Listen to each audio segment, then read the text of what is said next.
Priyanka Chopra and SRK की love story या यूं कहो र्यूमर स्टोरी एक टाइम पर बहुत पीक पर थी, पर आज भी बहुत लोग इस अगली ट्रुथ से अनअवेयर हैं। और अदर साइड प्रियंका के प्यार में पागल हुए अक्षय कुमार ने प्रियंका के मैनेजर को इतने ब्रूटली मारा था कि उनका हैंड ऑलमोस्ट ब्रेक ही हो गया था। एंड कुछ चीजें इतनी ज्यादा फिशी है कि आपके होश उड़ जाएंगे उसको जानने के बाद। एंड एक शो जिसमें प्रियंका ने ओपनली एसआरके को अपना लव बोला था। एंड वाई ऑलवेज प्रियंका को हमेशा मैरिड मैन से ही क्यों जोड़ा जाता है। सो स्टार्टिंग से शुरू करते हैं एंड पूरी टाइमलाइन को समझने के लिए पूरी वीडियो को एंड तक जरूर देखना। बट वीडियो स्टार्ट करने से पहले अगर आपको मेरी वीडियोस पसंद आती है तो सब्सक्राइब जरूर कर दिया करो एंड लाइक एंड हाइप भी कर दिया करो। So let's start. So before हम कंट्रोवर्सी में घुसे, एक इंटरेस्टिंग चीज ये देखनी जरूरी है, ये है पुराने ट्वीट्स प्रियंका चोपड़ा के। सो र्यूमर्स आने से काफी पहले वो ओपनली अपने आप को शाहरुख खान की लॉयल फैन बोलती थी, लेकिन बिल्कुल भी सटल नहीं। फैंस को रिप्लाई करना only SRK, I am too loyal, not anything but a lot SRK. उन्होंने ये भी बोला कि उन्हें सेट पर एसआरके को देखना पसंद है और किंग खान कह के फुल फैन गर्ल मोमेंट दिया करती थी। और ऑनेस्टली ये एक या दो ट्वीट्स नहीं थे, ये एक पैटर्न था। और मेरे हिसाब से यही से चीजें इंटरेस्टिंग होती है। एडमायर करना एक नॉर्मल चीज होती है, स्पेशली बॉलीवुड में जहाँ पे न्यू कमर सुपरस्टार को लुकअप करते रहते हैं। बट इतने पब्लिक रिपीटेड और एक्सप्रेसिव एडमायर करना बाद में लोगों को नेचुरली वो बहुत ही ऑकवर्ड लगता है और दिमाग में आने लगता है ये सिर्फ फैंडम था या फिर कुछ और ही बन गया है। अब इस बात को ना याद रखना क्योंकि आगे ये इंपॉर्टेंट होगी। सो अब आते हैं मेन स्टोरी पर। तो एक शो आया था द डर्टी लॉन्ड्री। ये शो है तो पुराना, मतलब 8 साल पहले ये ऑन एयर हुआ था, बट इसके चर्चे आज भी होते हैं। सो उसमें गेस्ट थी प्रियंका चोपड़ा। कॉन्सेप्ट बहुत सिंपल था और इंटरेस्टिंग भी था। अपने किसी कपड़े से जुड़ी पर्सनल स्टोरी शेयर करनी थी। प्रियंका यूजुअली एक जैकेट निकालती हैं और बोलती हैं this is my excess jacket and ये मेरी फेवरेट है एंड ये मैंने कभी वापस नहीं करी। इंटरनेट को और क्या चाहिए था। और अगर सच बोलो तो इंटरनेट इन्वेस्टिगेट नहीं करता, वो हंट करता है। सो जैसे ही एक्स बोला गया, लोग तुरंत टाइमलाइंस, फोटोज, इंटरव्यू सब कनेक्ट करने लग जाते हैं। और कुछ ही टाइम में एक फोटो सामने आती है जिसमें शाहरुख खान सेम टाइप का जैकेट पहने हुए थे और सेम स्टिकर जो जैकेट पे लगा हुआ था सेम वहीं पे विजिबल हो रहा था। अब वो जैकेट सेम थी या नहीं ये तो डिबेटेबल है, बट डैमेज हो चुका था। सेलिब्रिटी कल्चर में परसेप्शन ही रियलिटी बन जाता है और 100% प्रूफ हो या ना हो, अगर चीज कन्विंसिंग लगती है तो लोग मान लेते हैं। और ये सिर्फ जैकेट का मैटर नहीं था, ये बॉलीवुड के सबसे बड़े र्यूमर कंट्रोवर्सीज को फिर से रिवाइव कर गया था। और अगर मैरिड मैन के साथ रिलेशनशिप की बात करी जाए तो शाहरुख खान से पहले अक्षय कुमार के साथ उनका एक बहुत ही सीरियस रिलेशनशिप था। और ये सीरियस रिलेशनशिप में इसलिए भी बोल रही हूँ क्योंकि प्रियंका के मैनेजर ने खुद सामने आकर इसके बारे में क्लेरिफिकेशंस दी थी। सो रिपोर्ट्स के अकॉर्डिंग ये बोला जाता है कि प्रियंका चोपड़ा एंड प्रकाश तेजू के बीच में मनी को लेकर के इतनी ज्यादा आर्गुमेंट्स बढ़ गई थी कि प्रकाश ने सामने आकर के ऐसे ऐसे स्टेटमेंट्स दिए जिससे अक्षय कुमार और प्रियंका चोपड़ा का रिलेशन सबके सामने आ गया था। फिर उसके बाद एक ब्लाइंड आता है, they say that some serial daters settle down after marriage but for Akshay the rumours only intensified in 2003. Akshay began to be paired with industry newcomer and former Miss World Priyanka Chopra. By the time the two made Aitraj in 2004, rumors of their affair had filled the gossip columns. Usually stories of link-ups come and go, but this particular rumor was fueled by Priyanka's ex-secretary Prakash Jaju. After the actress fired him, he leaked her phone bills to the press and guessed whose number was eating away her cell phone minutes. About the affair, Jaju said Priyanka used to call Akshay and send him messages constantly. She was also having an affair with Harman Baweja at the same time. To tell you the truth, Akshay is like a child. If Priyanka SMS and calls him constantly, he was little choice but to respond. I felt sorry for Twinkle, who was getting hurt in the process. After splitting with Priyanka, Harman Baweja spoke about her alleged affair with Akshay and Shahid Kapoor. He said he had not watched Kameene because it was too painful for him to see the film, whereas Priyanka's affair with Shahid had begun. Still haven't watched Aitraj. Implication that an affair had begun on those sets as well was clear. After this, Priyanka dismissed the rumors as ridiculous. फिर जब अक्षय कुमार और प्रियंका चोपड़ा की ये जब rumours बाहर आए तो literally Akshay Kumar ने प्रकाश जाजू का हाथ तोड़ दिया था और ये एक आर्टिकल पब्लिश भी हुआ था। बाद में बहुत टाइम तक ये केस चला था जहाँ पे अक्षय ने प्रियंका ने केस किया था। बाद में बहुत टाइम तक ये केस चला था एंड बाद में 2016 के आसपास वो चीज एंड हो गई थी और केस रिजॉल्व हो गया था। सो प्रियंका चोपड़ा का रिलेशनशिप हमेशा ही पब्लिकली रहा है, चाहे वो इनडायरेक्ट हो या फिर डायरेक्ट हो। सबसे ज्यादा र्यूमर्स उनके रिलेशनशिप को लेकर के शाहरुख खान के साथ में आए थे। तो अब हम शाहरुख खान एंड प्रियंका की पूरी टाइमलाइन स्टोरी को समझने की कोशिश करेंगे। सो स्टोरी स्टार्ट होती है जब प्रियंका चोपड़ा और शाहरुख खान पहली बार साथ में आए थे और फिल्म डॉन में उन लोगों ने काम किया था। सो उस वक्त प्रियंका इंडस्ट्री में रिलेटिवली न्यू थी, सिर्फ कुछ साल हुए थे उनको डेब्यू किए हुए, और शाहरुख खान ऑलरेडी एक एस्टैब्लिश्ड सुपरस्टार थे। डॉन हिट हुई थी, लोगों ने उनकी केमिस्ट्री नोटिस भी करी थी, लेकिन उस टाइम कोई ऐसा मेजर र्यूमर नहीं था कि दोनों के बीच कुछ पर्सनल चल रहा है या नहीं।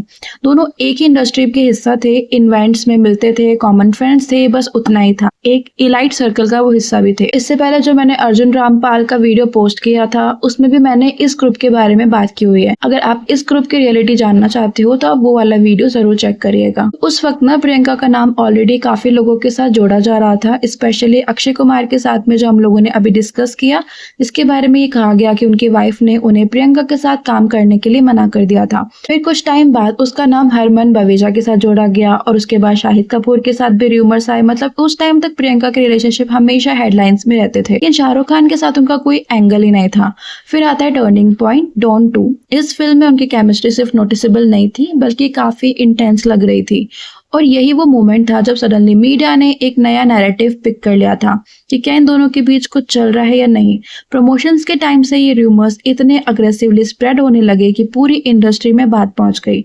लोग कहने लगे कि शाहरुख खान की वाइफ गौरी खान प्रियंका से नाराज हो गई हैं और उन्हें पार्टीज और सोशल सर्कल से डिस्टेंस कर दिया गया है, और करण जौहर ने भी उनको अलग कर दिया था। जब इनके र्यूमर्स सब जगह स्पेकुलेट हो रहे थे, उसी टाइम एक अवार्ड शो आया था जहाँ पे शाहरुख और प्रियंका साथ में परफॉर्म कर रहे थे, और उस टाइम वो एक परफॉर्मेंस ऐसा था जिसमें गौरी का रिएक्शन सब कुछ कह गया था कि वो कितना ज्यादा चिड़ी हुई है, कितनी ज्यादा इरिटेट है। और ये सब इतना शॉकिंग इसलिए भी था क्योंकि शाहरुख खान की इमेज बॉलीवुड में हमेशा से एक परफेक्ट हस्बैंड वाली रही है। उनका नाम कभी भी सीरियस अफेयर्स र्यूमर्स में नहीं आया था। इवन जब उनकी ऑन स्क्रीन केमिस्ट्री काजोल या जूही के साथ लेजेंडरी थी, पब्लिक उन्हें एक ऐसे आदमी के रूप में देखती थी जो सिर्फ अपनी वाइफ से प्यार करता है, और उसकी मैरिज एक आइडियल रिलेशनशिप का एग्जाम्पल है। इसलिए जब प्रियंका वाला र्यूमर आया तो लोगों को बिलीव करना मुश्किल हो गया, लेकिन क्यूरियोसिटी और कंट्रोवर्सी दोनों बढ़ गई थी। फिर उसके बाद एनडीटीवी इंडियन शो का एक वीडियो क्लिप बहुत वायरल हुआ था जिसमें एसआरके ने ओपनली प्रियंका को मैरी मी सॉन्ग के साथ एंड कुछ वल्गैरिटी भी शो करी थी। एंड अगर आप आसपास के लोगों का रिएक्शन देखो ना तो सबको बहुत ही अजीब लग रहा था। I'm going to ask you something and I don't have the money to pay you, but I'm going to ask you something and I want the answer in a song. Sorry, Raman sir. When I'm lonely and in times of trouble, Mother Mary comes to me, speaking words of wisdom. Marry me, marry me, marry me, marry me. Now tell us what your words, sweetheart. इस सवाल का जवाब गाने में नहीं, words में भी नहीं होगा। So make a vulgar expression with your lip. The reason why Shah Rukh is not a I think I should not embarrass any further. Thank you, Priyanka. was that vulgar enough for national television? Thank you.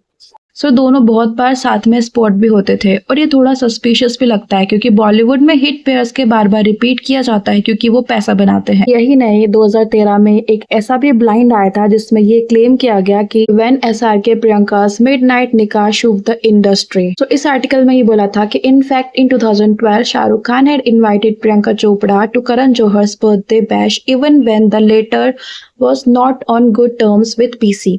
He even wanted to receive the actress, and as soon as she arrived, SRK landed a kiss on her cheeks which created a huge buzz. After this, SRK's wife Gauri Khan was quite upset with the superstar for his behavior, and along with her friend Suzanne Khan and Karan Johar boycotted Priyanka Chopra. She put a ban on SRK working with Priyanka Chopra. Following Priyanka Chopra's boycott by Karan, Gauri and some other members of the film fraternity, the couple had gotten married in a secret nikah ceremony at midnight in Toronto in 2013, and the two stars went separate ways once back home. Reportedly, the actress father, Dr. Ashok Chopra, was on his deathbed. and wanted to see Priyanka Chopra get settled, which is when the couple decided to tie the knot in a secret ceremony. Dr. Ashok Chopra passed away on June 10, 2013. And ये जो article आया था, I don't think so ये real था या नहीं, because अगर ऐसा कुछ होता तो पूरे बॉलीवुड में बवंडर मच चुका होता, बट ये सब चीजें बहुत छुप छुप की होती थी, तो आई डोंट थिंक सो कि ये सच है या नहीं। आप मुझे कमेंट में जरूर बताना कि आपको इसके बारे में क्या लगता है। सो अब आगे बढ़ते हैं। तो जब एक सक्सेसफुल पेयर सडनली डिसअपेयर हो जाए तो यूजुअली कुछ तो हुआ होता है बिहाइंड द सीन्स, और जरूरी नहीं स्कैंडल हो, बट समथिंग डेफिनेटली चेंज्ड। अब थोड़ा पीछे चलते हैं, जहाँ पे प्रियंका चोपड़ा फिल्मी बैकग्राउंड से नहीं आई है, ना ही कोई कनेक्शन था, ना कोई बैकिंग थी। वो एक डॉक्टर फैमिली से आती हैं जिन्होंने काफी टाइम मूव किया था अपनी लाइफ में, और यूएस में भी रही हैं जहाँ पे उनको रेसिज्म और बुलिंग फेस करी थी। और ऑनेस्टली ऐसे एक्सपीरियंसेस या तो इंसान को तोड़ देते हैं या स्ट्रॉन्ग बना देते हैं, और प्रियंका के केस में क्लियरली स्ट्रॉन्ग बनाया गया।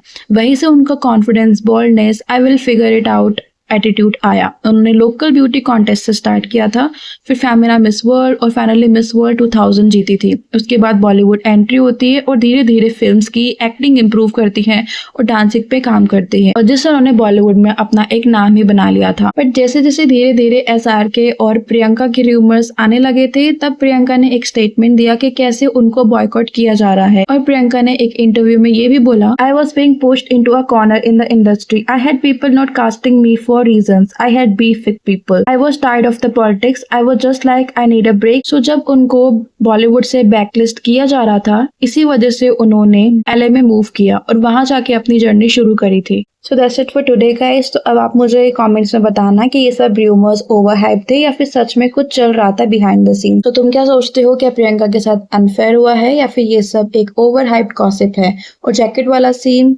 कोइंसिडेंस है या कुछ और, मुझे कमेंट में जरूर बताना। और वीडियो पसंद आए तो चैनल को सब्सक्राइब कर लेना, वीडियो को लाइक कर देना। मिलते हैं नई वीडियो के साथ, तब तक के लिए बाय, लव यू ऑल।